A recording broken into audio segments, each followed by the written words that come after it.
Hey everybody, welcome back to the Schmidt Show. How's everybody doing today? Kind of tired, I gotta be honest. It's been a few busy days. A little bit close up there. I'll put that back a little bit. Yeah, it's trying to set everything up for my green room and for green screen. That's coming along. But you know what? It's like I forget that I have a job that pays for all this. For me to be able to do all this, that's where the funding comes from. But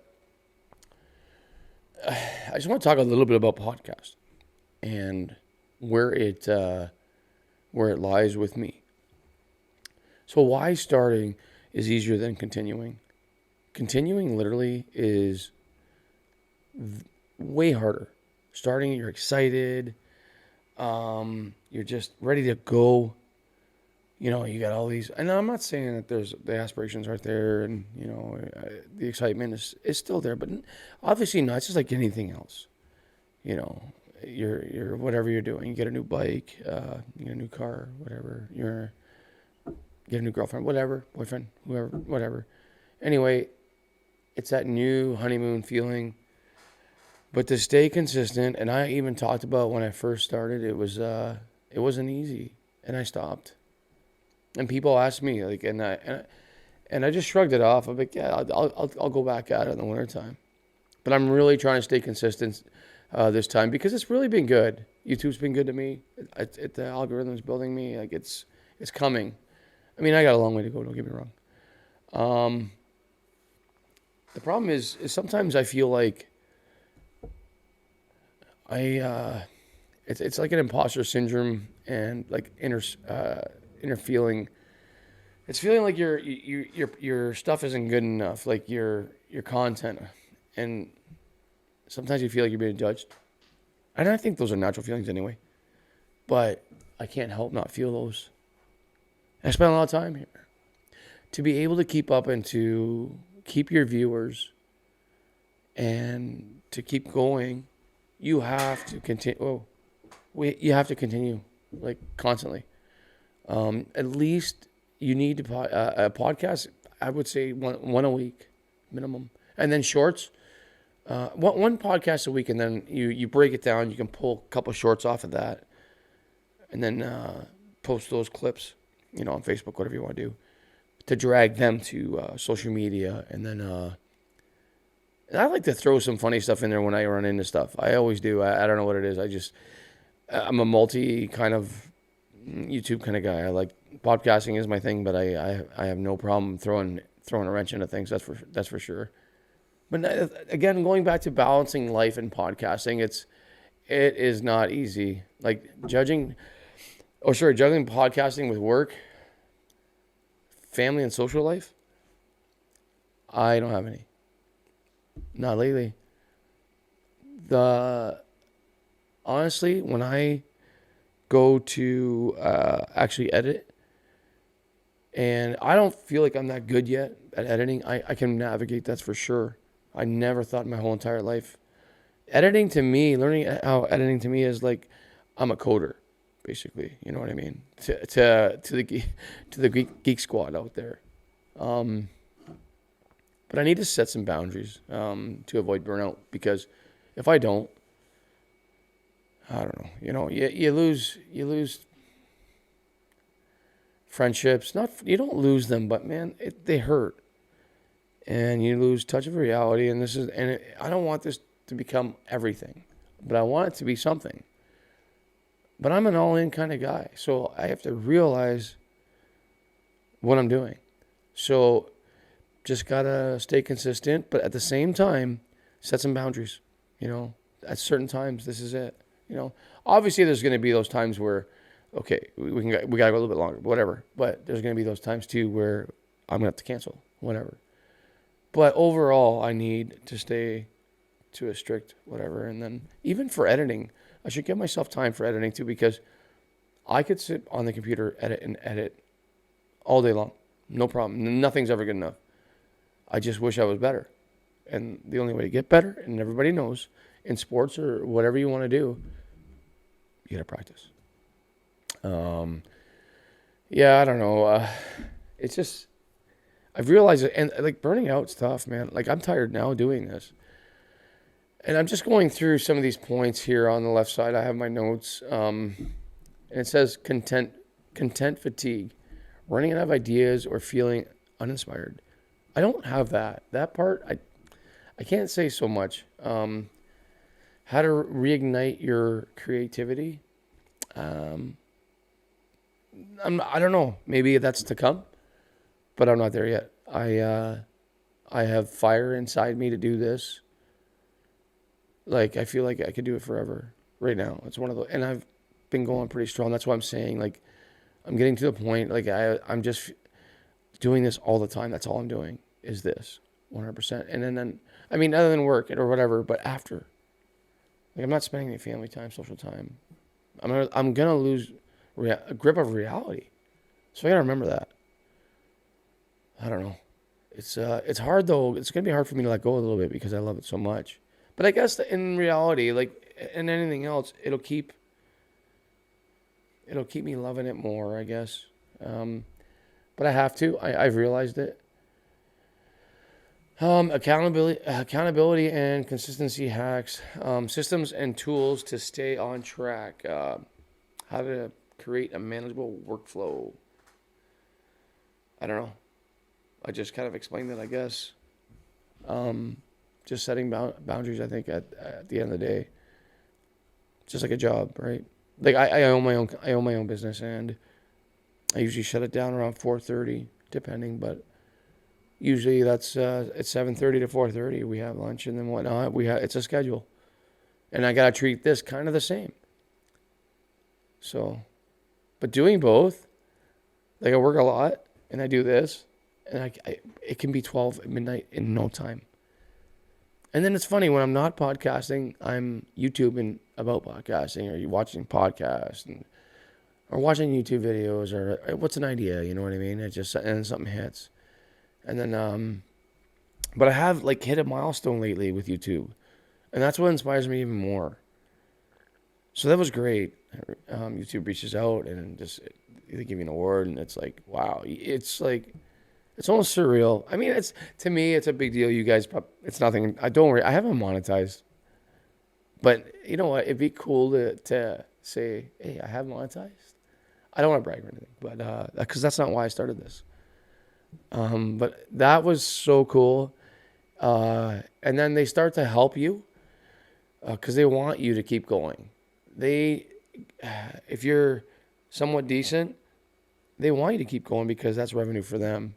And I understand that point of view. At the end of the day, if you're going to be good, you pick up affiliate, whatever you call commercials or whatever you're selling, as far as like your airtime and then whatever cuts in. They want you to win. They do. They'll try everything. If they see effort, they'll do it. 99% of YouTubers fail because they stop. They just stop. So and everybody always says podcasting. That sales that ship sailed. No, it hasn't. It just started. People don't even realize it doesn't matter. Anybody that doesn't that's against you is gonna say that anyway, right? It's been like that for all life. So no, that ship will never sail. But it's definitely early on still. Not just think of those stats. 99% of podcasters that start fail and will stop, and very little comeback. I don't know the percentage of me coming back, but I'm glad I did. I'm enjoying it so much more now. Now I got the equipment and whatnot, and I know what I'm doing. Better headsets, better speakers. Sorry, better microphones. But now that's a whole new problem on its own. Now I bought a new Rodecaster. Oh man, it's basically it's a board for podcasters, so to control everything for that. So it's not an easy thing. It's a whole new. It's basically what Joe Rogan uses. All the big podcasters, that's what they use. Listener struggles. Ask your audience to share their own challenges and discuss them in an episode. That'd be kind of cool if you did a live stream. I haven't done a live stream yet. I'm waiting to do that. I don't even know how that works. I'm kind of scared, to be honest with you, because I'm used to watching the camera here by myself. At first, it was tough, but live stream would be cool. And then behind the scenes, share raw, unfiltered moments from podcasting process. I do that. I film stuff like that so that you guys can see a little bit of what goes on behind and what it looks like back here. This is my first time reading this with you guys, so check in episodes. Reflect on how your consistency is going. Live accountability. You know, that's pretty good. That's both ways. So take a break, take a break, but also live on a schedule with podcasting, with work. But then if you fall off the podcasting, then you got to check in. You know what I mean? So, yeah, consistency is huge in anything in life. Anything. Tone and style. Keep it raw and authentic. Lean into the imperfection to highlight the real struggles. And I do. I always tell anybody who's with me when I'm interviewing them that I want you to be you. The audience is just gonna love. They want a story. They don't want just where do you work? You know what? I had somebody on the other day and we were talking about work, and that's great when it's you and somebody else is talking. But when you're on a podcast, you can touch on that unless you got a crazy work story. But nobody wants to know if Sally stole Charlie's lunch. You know what I mean? And then she was on she goes down the highway 403 and then comes back and then she delivers this and that. And then can you believe she stopped that for a donut? Can you believe that? Like, no, they don't want to hear that. That's just regular talk for everybody else. But it's true though. So, and I try to tell my listeners, or sorry, my people that come on to interview. It takes a little bit to get comfortable for everybody. Some are different than others. But I get how proud people are of when people come in and they're just proud of what they do. So they want to talk about it. But I want to hear their lives. I want to hear their life. And I want to know what's going on. You know what I mean? I want to know what you're doing at 6 o'clock in the morning. You having a coffee? I don't know. Maybe you're having a cigarette. I'm not saying that. I'm just saying, maybe you're just having a great morning. I love mornings. I really do. Okay, so we'll move on there. And then it says, so imperfection is big. I forgot to touch on that. Imperfection is, I don't edit much out of my podcast. Hardly, almost nothing. Because we try not to say bad words. So I don't have to do that. The only thing I edit is like the intro. And then if we take a break, then I'll do that to come back in. And the outro, some music and whatnot, or if something funny happens. But especially, I don't take much out. And then it says mix humor with reliability to keep it engaging. Now, yeah, 100%. And that's what I tell everybody when they come on. They're like, "Hey, what's your podcast about?" I'm like, I want to get the entrepreneur, but it's okay if I don't. If I get an entrepreneur and we talk, because that's the travel, the road I travel. It doesn't just have to be about that. I want it to start that way. I want to hear how you got to where you are. And then just, grow from there, like whatever road you want to take. And if it takes us down some dirt roads, we talk about that kind of stuff. It's great. That's what I want to talk about. I want to get to know you, so that the listener can feel the story.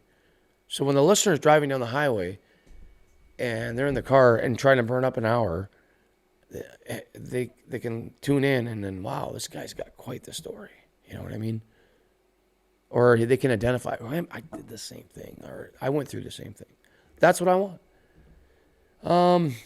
Use interviews with other creators to show how universal these struggles are. 100%. I never even thought about that, actually. I'm going to read that again. Use interviews with other creators to show how universal these struggles are. I never thought about that. Definitely going to have to do that. Yep. Podcasters out there, definitely reach out to me. Let's do one. Seriously, I haven't actually ever had an interview with another podcaster other than now. Al's just starting out though, so I mean, he's pretty, but still at the same time, the real struggles, some experience out there. Love you, Al, just so you know. Okay, so would you help?